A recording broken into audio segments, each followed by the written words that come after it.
It was 1:15 in the morning when the pounding on my front door shattered the silence. At first I thought it was just the wind rattling the frame, until I heard a voice I could never mistake. "Mom, please, open up." I flung the door open, and there she was, my daughter, Emily, collapsing into my arms like a bird with broken wings, her lips split, her left eye swollen shut, her whole body trembling as if she had fought her way through hell, through sobs. She whispered the words that made my blood run cold. It was Ethan, my husband. He beat me because of her, because of his mistress. In that moment, the world around me froze. The porch light cast harsh shadows across her bruised face, and I felt something ignite deep inside me, a fire I could no longer contain. I didn't speak. I didn't cry. I just held her tight, then walked straight to my closet, opened the old lockbox, and pulled out my badge and my gun. This wasn't just about being a mother anymore. This was war. If you're watching this video, hit the like button, subscribe to the channel, and tell me in the comments where you're listening to my story of revenge from. I want to know how far it has traveled. It was 1:15 in the morning when the pounding on my front door split the silence like a gunshot. My eyes snapped open. For a moment, I thought it was just the wind banging the shutters, but then I heard it, urgent, desperate, human. "Mom, please, open up." The voice was trembling, ragged, and unmistakably hers. My heart lurched into my throat. I rushed to the door, my hands shaking as I unlocked it. And there she was, Emily, my daughter, crashing into my arms. She felt weightless, like a rag doll drained of life. Her skin was cold with sweat, her breath shallow. Under the porch light, I saw the horror laid bare, her lips split and crusted with blood, her left eye swollen and bruised purple, her blouse rumpled, clutched tightly over her stomach as though she were trying to hold herself together. "Emily," my voice cracked. "What happened? Who did this to you?" Her eyes darted up at me, glassy with tears. She shook her head once, twice, before the words broke free in a whisper that stabbed straight into my chest. "It was Ethan. He hit me, because of her, his mistress." For a second, the world tilted. The man who had once sat at my table, the man I believed would protect her, he was the one who broke her. Rage and grief collided inside me, surging like a storm I could barely contain. I steadied her trembling body, guided her to the sofa, tried to keep my hands gentle, even as my heart screamed. I wiped the blood from her lip with the corner of my sleeve, but every dab felt like I was tearing into my own skin. I wanted to scream, to smash something, to hunt him down right then and there. But Emily's sobs pulled me back. Don't look at me like that, Mom," she whispered. "I didn't know where else to go." "You came to the right place," I said, my voice low but steady, though inside I was unraveling. Thought as I tucked a blanket over her frail frame. I noticed her phone buzzing on the table. 7 missed calls. The name on the screen made my blood boil. Ethan Blake. Then came the message that sealed it. "Open your mouth and you'll lose everything." My fingers curled into fists. I wanted to grab that phone, to throw it against the wall, to march down the street and drag him out into the night. But Emily's weak hand shot out, clutching mine. "Don't, Mom," she begged. "If he knows I told you, it'll only get worse." Her eyes half terror, half shame locked on mine, and I realized she wasn't just broken. She was afraid of vanishing altogether.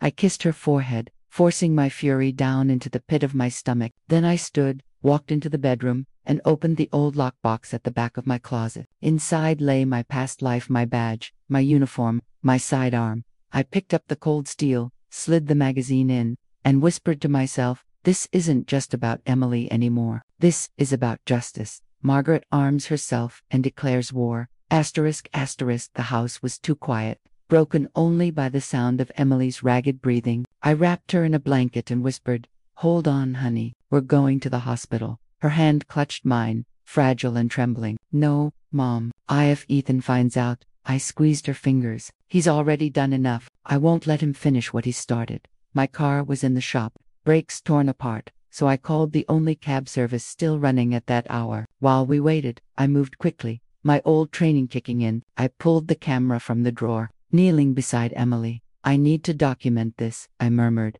She flinched when the flash popped, her eyes wide with shame. "Don't, please, Mom." I forced my voice steady. "Every bruise, every cut, it's not just pain, it's evidence, and evidence is power." Her silence told me she hated the lens, but she didn't stop me. I captured the gash on her lip, the swelling around her eye, the deep bruise spreading across her stomach like spilled ink. Each click felt like a betrayal, but also a promise that I would never let these wounds be invisible.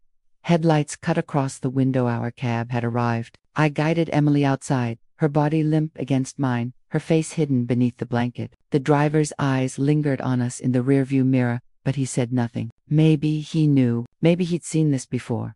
Dallas General's emergency entrance glowed with harsh white neon. Dr. Helen Ramirez, an old colleague, was already waiting. Her sharp eyes darted to Emily, then to me, reading everything without a word.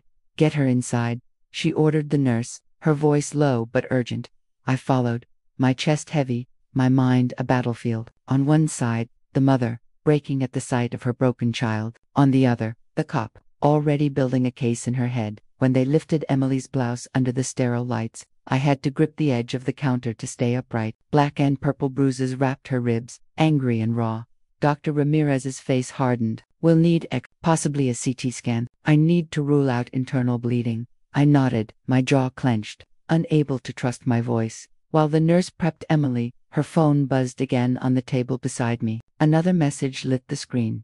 "Keep your mouth shut or I'll make sure no one ever finds you." My stomach turned, fury rose, hot and sharp, but I didn't touch the phone. Not yet. Instead, I reached for the hospital clipboard and signed the admission papers with a hand that no longer trembled. Each stroke of the pen felt like a step into war.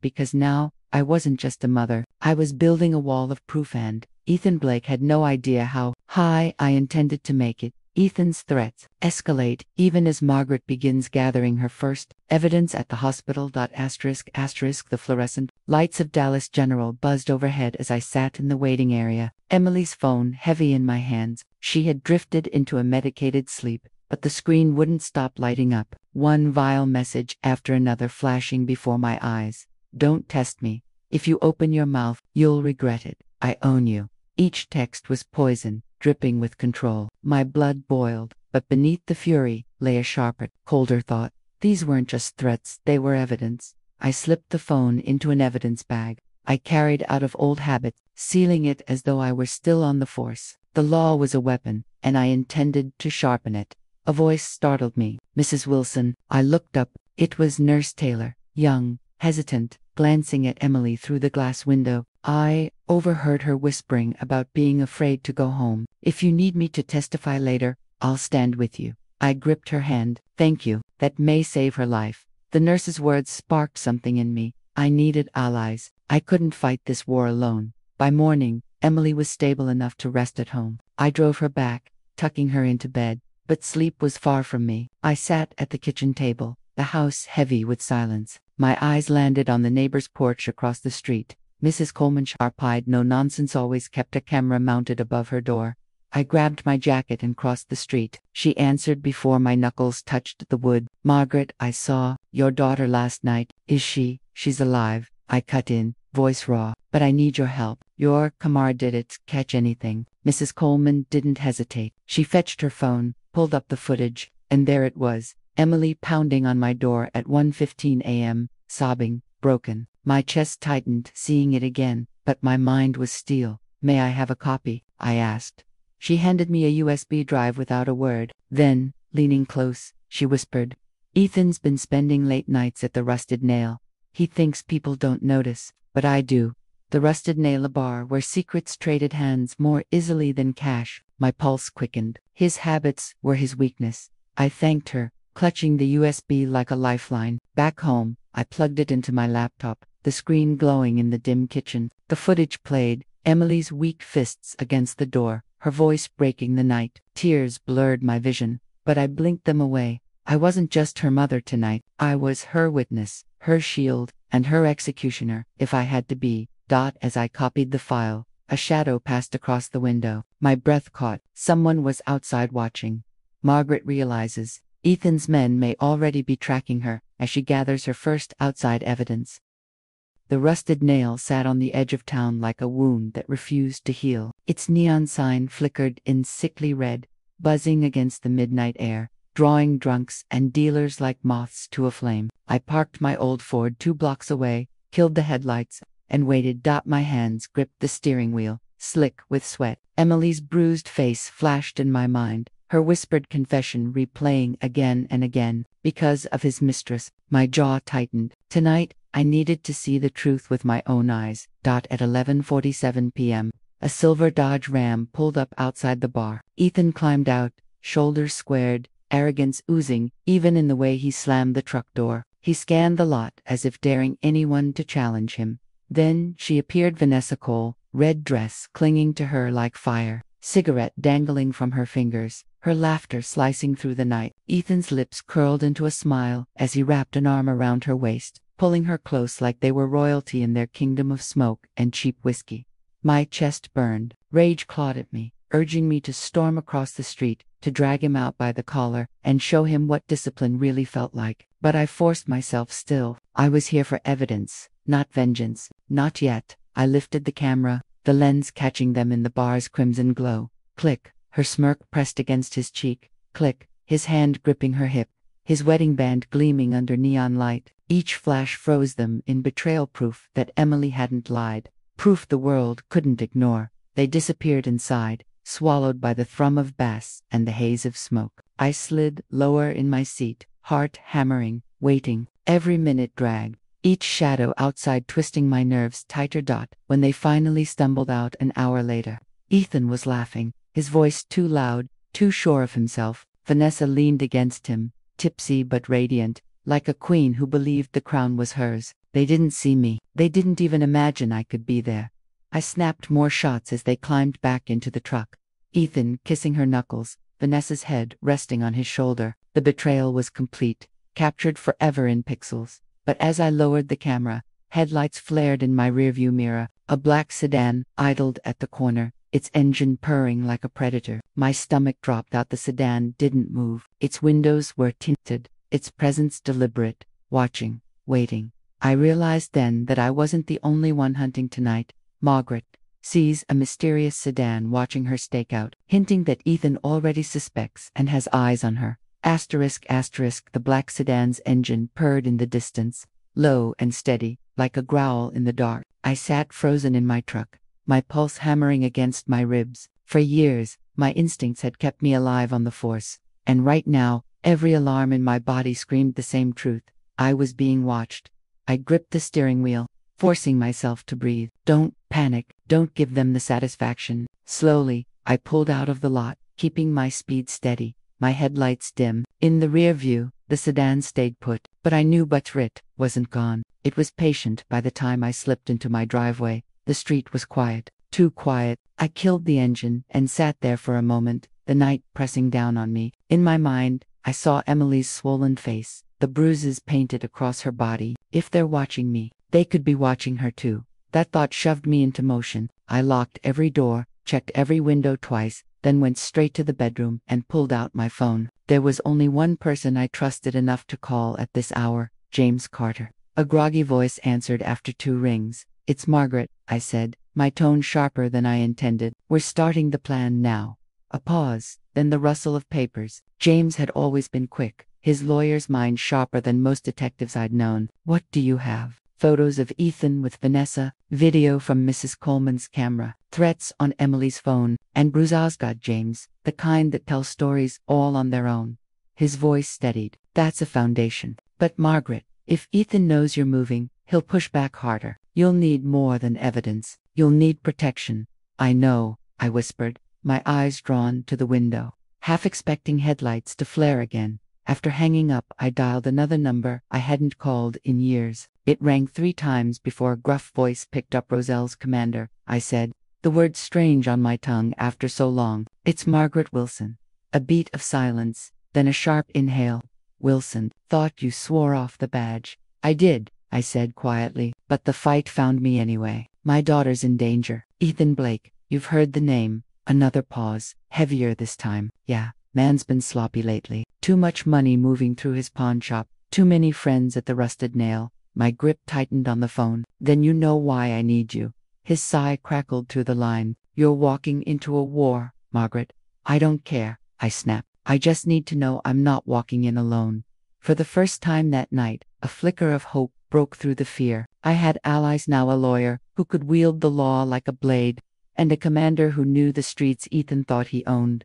But deep down, I also knew this wasn't enough. Not yet, because men like Ethan didn't fight fair, and the war he'd started was only just beginning. Margaret has secured allies, but both she and the audience know Ethan's counterattack is inevitable, raising suspense for the next chapter. The first shot Ethan fired wasn't a bullet, it was a whisper. By the end of the week, the market stalls buzzed with poison dressed as gossip. I felt the sting of every word as I walked past with a basket of fruit for Emily. They say she made it up. For money, poor Ethan, his wife just wants to ruin him. And Margaret, she's abusing her old badge, always thought she was too high and mighty. Each sentence was a dagger, slipped between my ribs by people I'd once protected. Faces that used to greet me with warmth now turned away, lips curling in quiet judgment. I forced myself to walk on, shoulders straight, though inside I felt hollow. If the town believes him, the trial will too. That night, Emily sat at the kitchen table, staring at her untouched bowl of soup. Her voice cracked like dry wood. Mom, they don't believe me. I went to the pharmacy this afternoon, and 2 women laughed when they saw me. They called me a liar. I knelt beside her, holding her trembling hands. Emily, listen to me. Truth doesn't need a crowd to exist. It just needs light, and I swear we'll bring it. But even as I said it, doubt gnawed at me. What if his lies are stronger than our truth? The answer came in the form of a letter slipped under our front door. The paper was cheap, the handwriting jagged. Shut your mouths or she disappears. Next time, we won't miss. I held it under the lamp, the shadows of the words cutting across the table. Emily gasped when she read it, covering her mouth with her hands. I filed the note into the evidence folder, my motions calm, deliberate. Inside, though, I was shaking, not from fear I could handle, but from rage. Rage that Ethan dared to terrorize us in plain sight, while the town chose to believe his lies. Later, at James Carter's office, I slammed the note onto his desk. He read it silently, then looked at me over his glasses. He's escalating. He wants to break you before this ever reaches a courtroom. He's breaking the town first, I muttered. They already treat me like the villain. James leaned back, his voice low. Then we need a stronger blow, something that makes even his friends doubt him. His words echoed as I drove home through the narrow streets. Lights flickered in windows as neighbors peered out, their stares heavy with suspicion. I kept my eyes forward, my jaw tight. But when I pulled into my driveway, my headlights swept across the garage door. Spray-painted in thick black letters were 2 words that made my blood run cold. Liar, traitor. Ethan's smear campaign becomes public. Ambitious graffiti on Margaret's home showing the town has begun to turn fully against her. ****. The spray paint was still fresh on my garage door the next morning, its stench clinging to the air like poison. Liar, traitor. It wasn't just a message, it was a declaration. Ethan wanted the whole town to see me burn. I scrubbed at the black letters until my hands ached, but they wouldn't fade. Just like his lies, I realized then I couldn't win this fight by cleaning up his messes. I had to expose him. And the key wasn't in a courtroom file. It was in his mistress. Vanessa Cole. That evening, I traded my uniform for an old jacket and slipped into the Blue Cactus bar, a dim-lit hole where gossip spilled faster than beer. Cigarette smoke curled under buzzing neon signs, and the air reeked of tequila and sweat. I spotted her instantly. Vanessa sat alone at a corner booth. Red dress clinging like armor, her lips painted the same dangerous shade. She lit a cigarette, her hands steady, but her eyes, those eyes flickered with something fragile. Fear, maybe.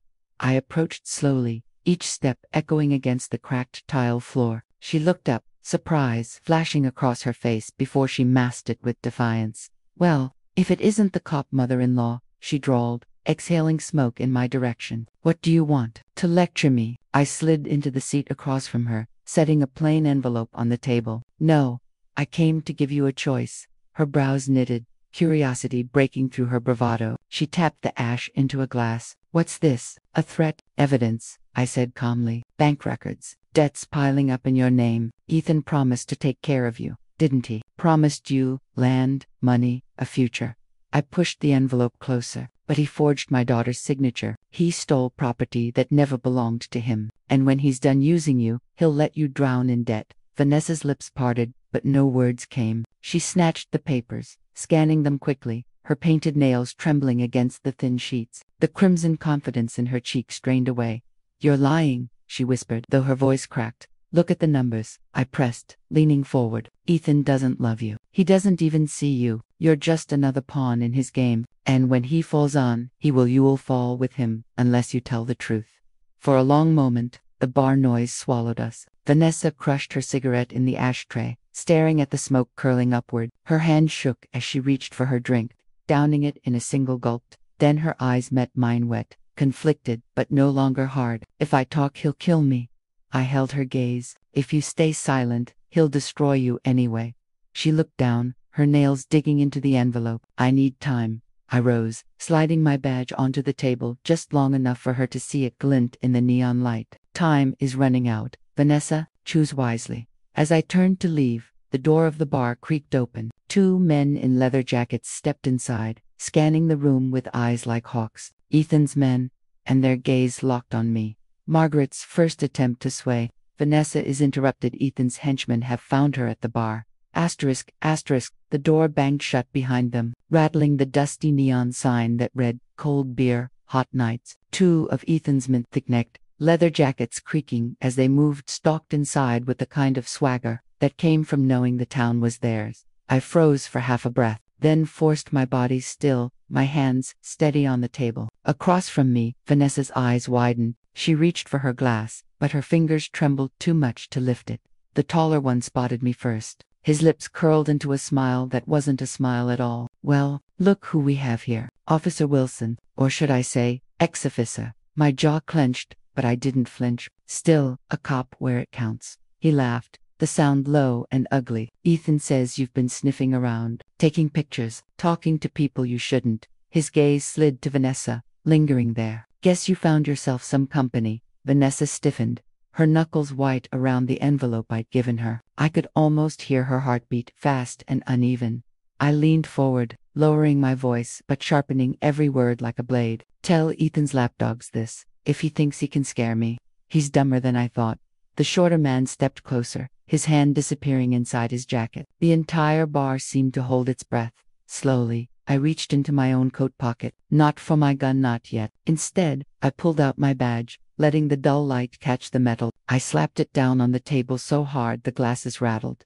You want to try something in front of witnesses, I said, my eyes locking onto theirs. Go ahead, but remember, the whole town will know Ethan sent you. The taller one sneered, but his swagger faltered. Around us, the other patrons had gone silent, watching. A bartender froze midwipe with a glass, eyes darting nervously between us. The henchmen might not care about the law, but they cared about attention. For a moment, no one moved. Then Vanessa, voice shaking, whispered just loud enough for them to hear, if you hurt her, Ethan will lose everything. She has proof. I shot her a look, half warning, half gratitude. The men stiffened, glancing at each other. Finally, the tall one spat on the floor. This isn't over. Ethan will decide how to deal with you. They backed away, slow and deliberate, before disappearing into the smoky night. My pulse pounded in my ears, but I kept my shoulders straight until the door shut behind them. Only then did I exhale. Vanessa looked at me, her face pale, her lipstick smeared from where she'd bitten her lip. You don't understand, she whispered. They'll tell him. I hesitated. He'll know I'm slipping. I leaned in close, my voice iron. Then stop slipping. Jump. Come with me, Vanessa. Testify, and I'll make sure you live to see Ethan fall. Her eyes darted to the door, then back to me. Fear battled with something else, something that looked dangerously like hope. But before she could answer, my phone buzzed on the table. A text from an unknown number lit up the screen. You think you're winning? Check your daughter's window, while Margaret stands her ground against Ethan's men. A chilling text warns her that Emily may be in immediate danger. Asterisk, asterisk, the words on the screen stabbed through me. You think you're winning? Check your daughter's window. For a second, the bar around me vanished. No neon glow, no smoky laughter, just that message burning into my eyes. My chair screeched across the floor as I stood, nearly knocking the table. Margaret, Vanessa started, but I cut her off. Stay hidden. Don't contact Ethan. Not a word. My voice was steel. Even as my gut twisted with panic, I bolted out the door, the night air slicing against my face. My truck roared to life. tires spitting gravel as I floored it down Main Street. Every shadow on the road looked like a threat. Every headlight behind me like the black sedan from before. Please, God, let me not be too late. My chest heaved as I drove, memories crashing in the way Emily collapsed on my porch. Her whisper, "He'll kill me if I tell." The thought of her fragile body against that window, of Ethan's men lurking in the dark, made bile rise in my throat.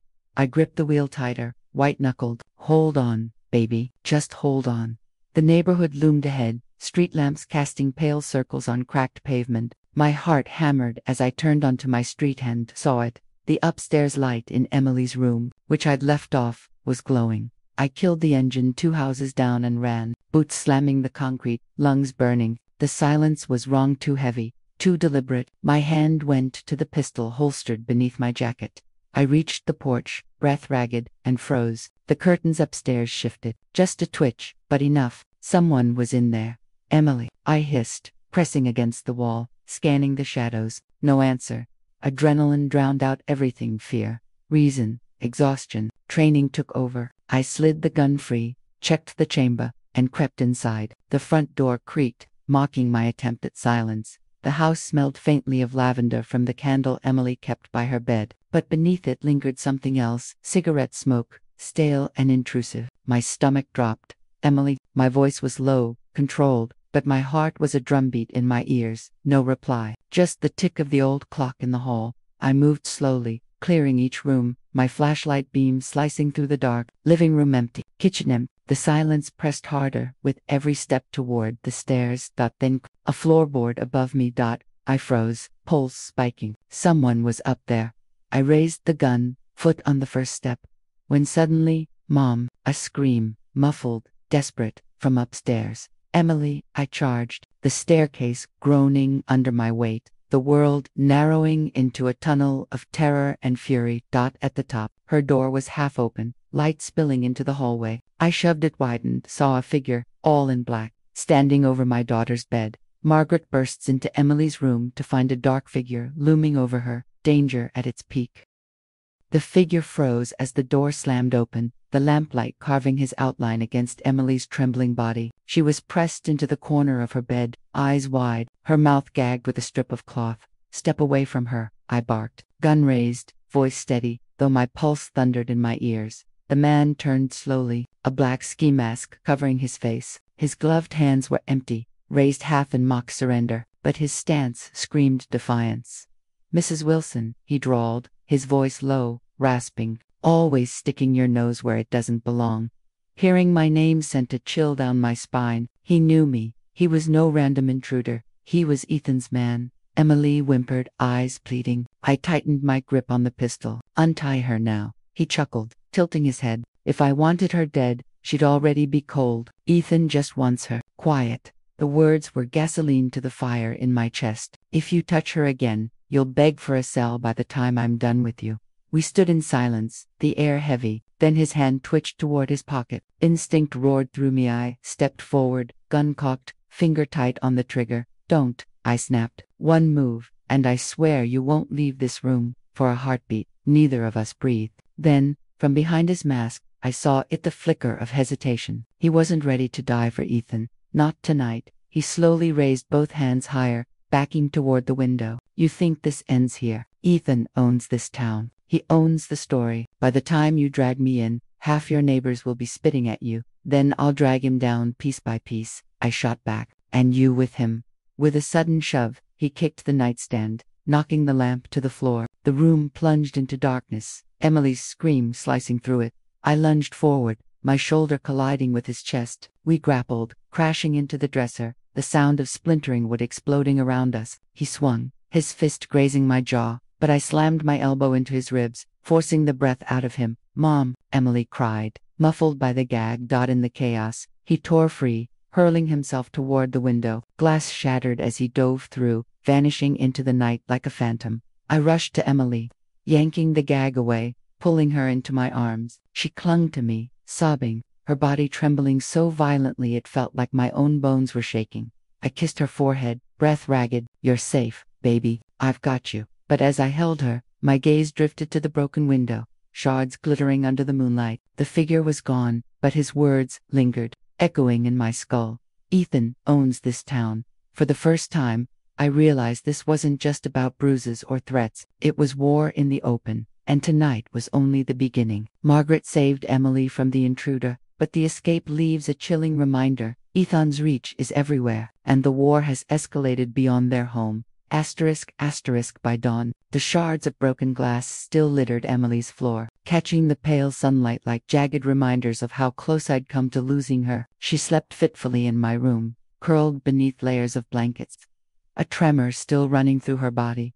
I couldn't let her see my fear, so I locked it away, gathered the evidence, the gag, a scrap of black cloth torn from the intruder's sleeve, and photos of the shattered window, and drove straight to James Carter's office. He looked up from a stack of files as I stormed in, my face hard. Without a word, I dropped the bag on his desk. He opened it, brows furrowing. "He sent someone to your house." "Not sent," I corrected, voice low and raw. "Unleashed." James leaned back, exhaling slowly. "This changes things. A break-in, attempted assault, threats. It's no longer just domestic abuse. It's organized intimidation. He's digging his own grave." "Then start shoveling," I snapped. His lips curved into the faintest grim smile. "I'll file an emergency motion today. With this, we can demand a restraining order, maybe even push for pretrial detention." He paused, eyes narrowing. "But Margaret, Ethan won't take this lying down. He'll double down." I met his gaze, steel in mine. "Then we double harder." From there, I went straight to the precinct. Commander Rosales was waiting, arms crossed, his face a storm of worry and anger. "Jesus, Margaret," he muttered after I told him. "You should have called me the second it happened." I couldn't waste time. Emily was in the room. He ran a hand over his jaw, then straightened. "All right, here's what we'll do. I'll put a patrol car outside your house, 24/7. If Ethan tries to play shadows again, he won't get close. And I'll run the fabric scrap through the lab. Maybe we can tie it to one of his men." Relief washed through me. But only for a moment. "It won't stop him, Rose. He's already poisoned the town against us. If he doesn't kill Emily in the dark, he'll kill her reputation in daylight." Rosales leaned closer, voice firm. "Then you need to turn the tables. Get louder than him. Show people the truth. The truth." It was a simple word, but heavy as stone. I thought of the bruises on Emily's skin, the tears staining her cheeks, the video from Mrs. Coleman's camera, Vanessa's trembling hands clutching the envelope. Piece by piece, I was building a wall of truth high enough to crush Ethan's lies. I left the station with Rosales's patrol tailing me home, the red and blue lights faint against the morning haze. Emily was waiting in the living room, eyes red, voice fragile. "Mom, what if he tries again?" I sat beside her, taking her hand, my grip steady as stone. "Then he'll find we're not running anymore, we're fighting. And this time, Emily, we're not alone." As I spoke, I slid James's folder across the table, the one labeled State v. Ethan Blake.